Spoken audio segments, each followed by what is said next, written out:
Dzina la Atate ndi la Mwana ndi la Mzimu Woyera. Amen. Ambuye tsekulani milomo yanga, ndipo ndidzatamanda dzina lanu. Ulemu ukhale kwa Atate ndi kwa Mwana ndi kwa Mzimu Woyera, monga panali poyamba, tsopano ndi masiku onse, ndi pa nthawi zosatha. Amen. Tamanda mzimu wanga mfumu yakumwamba, ku mapazi ake ulemu wanu ubweretse. Waomboledwa, wachiritsidwa, wabwezeretsedwa mwatsopano, wakhululukidwa. Pa nthawi zonse ayimba matamando ake. Haleluya, aleluya. Tamandani mfumu yamuyaya. Tamandani iye chifukwa cha chaulere chake ndi kukondweredwa mwa ana ake amene ali m'mavuto. Mutamandenibe chimodzimodzi mwa nthawi zonse. Wochedwa kudzudzula kumawa changu pakudalitsa. Aleluya, aleluya.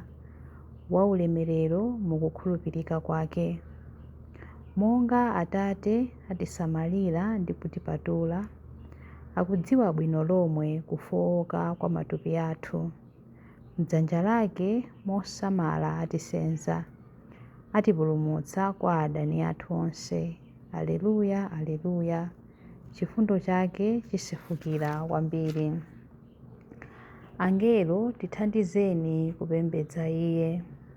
Inu mumamuona maso ndi maso, dzuwa ndi mwezi zimamuweramira iye, kulowa nawo mu matamando a fuko lathu. Aleluya, aleluya. Kutamanda limodzi nafe Mulungu wachaulere. Ulemu ukhale kwa Atate ndi kwa Mwana ndi kwa Mzimu Woyera, monga panali poyamba, tsopano ndi masiku onse, ndi pa nthawi zosatha. Amen. Chilimbi 1. Ambuye muli nafe pafupi, njira zanu zonse ndi zoona. Ndikulira kwa inu ndi mtima wanga wonse, mundiyankhe inu chauta. Ndidzasata malamulo anu, ndikukulilirani mundipulumutse kuti ndizitsata malamulo anu. Ndimadzuka tambala asanalire kuti ndipemphe chithandizo. Ndimakhulupirira mawu anu, ndimakhala maso usiku wonse, ndikusinkhasinkha za malonjezo anu. Imvani liwu langa chifukwa cha chikondi chanu chosasinthika.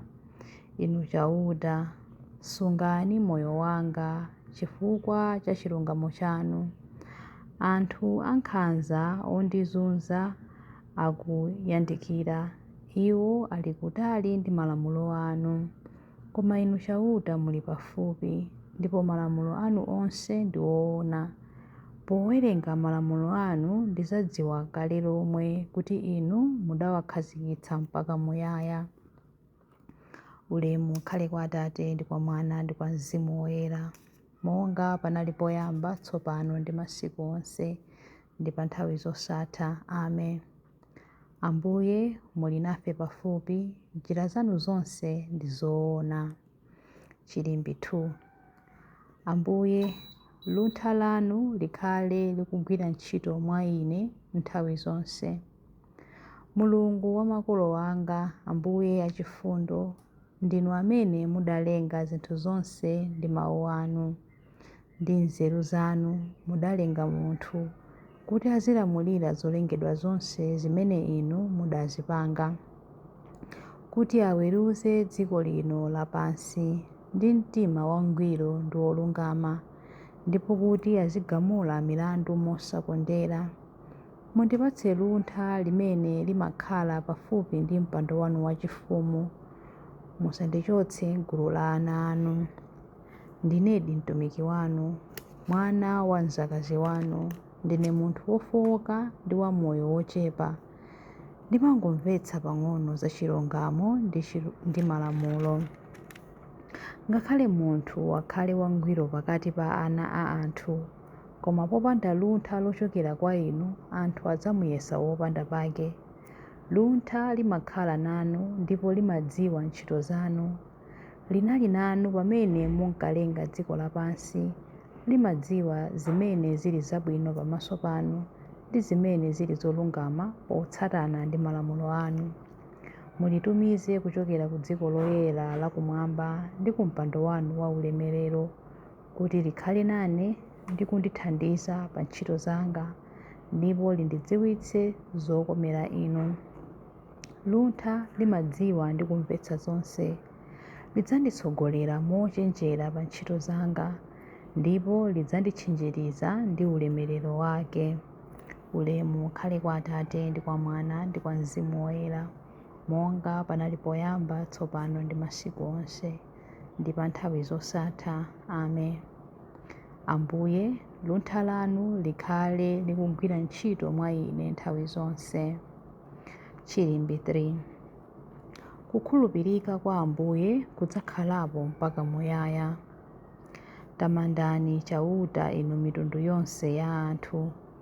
Mlemekezeni kwambiri inu anthu a m'mayiko onse, pakuti chikondi chake kwa ife n'chachikulu. Kukhulupirika kwa chauta n'kwamuyaya. Ulemu ukhale kwa Atate ndi kwa Mwana ndi kwa Mzimu Woyera, monga panali poyamba, tsopano ndi masiku onse, ndi pa nthawi zosatha. Amen. Mawu a Mulungu. Mawu akuchokera mu buku la Afilipi 2 verse 14 mpaka na 15. Muzichita zonse mosanyinyirika ndi mosatsutsapo, kuti mukhale angwiro ndi osalakwa, ana a Mulungu opanda chilema chilichonse pakati pa anthu onyenga ndi osokeretsa anzawo. Pakati pa anthu otere mumawala monga momwe zimaonekera nyenyezi pa dziko lapansi. Mawu a Ambuye. Tithokoze Mulungu. Chiyankho. Ndikulira kwa inu Ambuye popeza ndinu kothawira kwanga. Ndikulira kwa inu Ambuye popeza ndinu kothawira kwanga. Ine ndimalakalaka inu nokha pa dziko lino la anthu amoyo, popeza ndinu kothawira kwanga. Ulemu ukhale kwa Atate ndi kwa Mwana ndi kwa Mzimu Woyera. Ndikulira kwa inu Ambuye popeza ndinu kothawira kwanga. Chilimbi cha nyimbo ya Zakariya. Ambuye, walirani anthu okhala mu mdima ndi mthunzi wa imfa.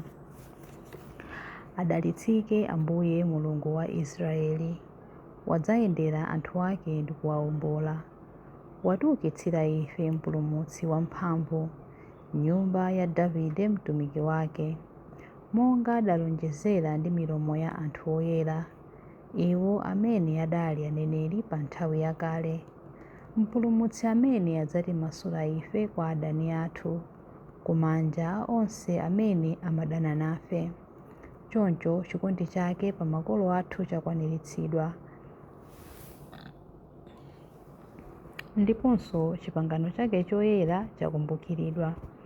Adalumbira kwa Abrahamu atate athu kuti adzatilola ndi ufulu ku mantha ndi kupulumutsidwa m'manja mwa adani athu, kuti tithe kumutumikira Iye nkuyera ndi mwachilungamo masiku onse a moyo wathu pamaso pake.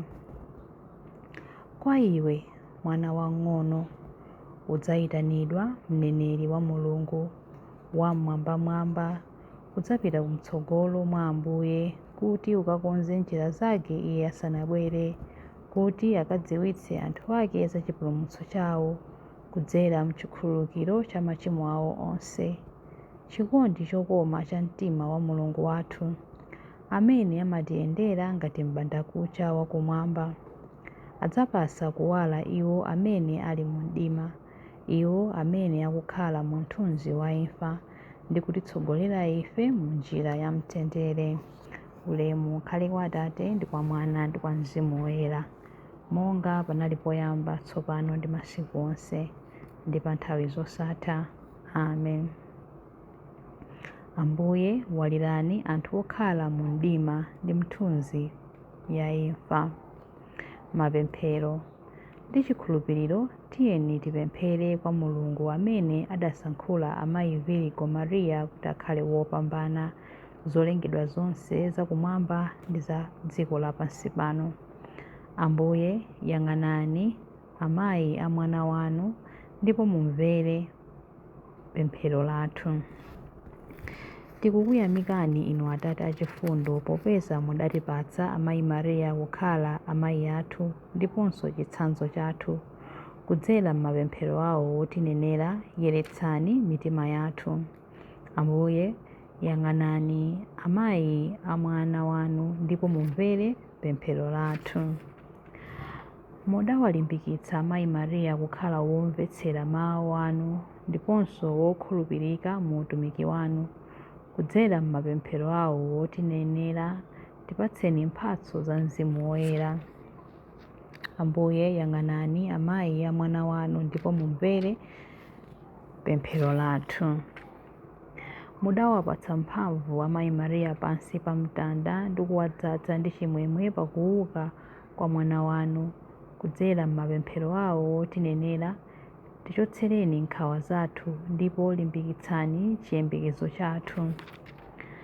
Ambuye yang'anani amayi a mwana wanu ndipo mumvere pemphero lathu. Ambuye yang'anani amayi a mwana wanu ndipo mumvere pemphero lathu pamene tikupemphera kuti: Atate athu muli kumwamba, dzina lanu liyeretsedwe, ufumu wanu udze, kufuna kwanu kuchitidwe monga kumwamba choncho pansi pano. Mutipatse ife lero chakudya chathu cha lero. Mutikhululukire ife zochimwa zathu monga ifenso takhululukira adani athu. Musatisiye ife mchinyengo koma mutipulumutse ife kwa zoyipa. Amen. Pemphero. Mulungu Atate athu, inu amene muli kasupe ndi gwero la chipulumutso chathu, mutithandize kuti tithe kulalika za ulemu wanu masiku onse a moyo wathu, kuti potero tidzayimbe ndi kutamanda inu kosalekeza kumwambako. Tikupempha izi kudzera mwa Ambuye athu Yesu Khristu, mwana wanu, amene ali ndi moyo ndi ufumu limodzi nanu ndi Mzimu Woyera, Mulungu tsopano ndi pa nthawi zosatha. Amen. Ambuye atidalitse, atiteteze ife ku zoyipa zonse ndi kutifikitsa ku moyo wosatha. Amen. Dzina la Atate ndi la Mwana ndi la Mzimu Woyera. Amen.